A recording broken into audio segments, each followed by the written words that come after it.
ஜாதகம் இல்லாதவங்களுக்கு பார்க்கக்கூடிய பேர் பொருத்தம் தான் இந்த 10 பொருத்தம். ஜாதகத்தில் இருக்கக்கூடிய நட்சத்திரத்தை இதுக்கு பயன்படுத்தக்கூடாது, நாங்கள் பயன்படுத்துகிறதும் இல்லை.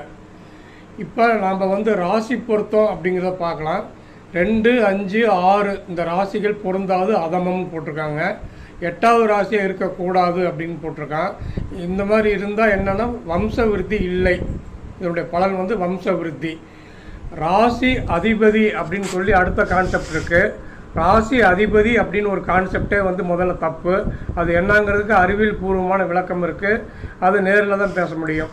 அடுத்து வசிய பொருத்தம் பார்க்கலாம். இங்கே ராசி பொருத்தத்தில் 2, 5, 6 அதமம்னு கொடுத்துருக்கான். ஆனால் இங்கே மேசத்துக்கு விருச்சக ராசி வசியம்னு சொல்லி கொடுத்துருக்கான்.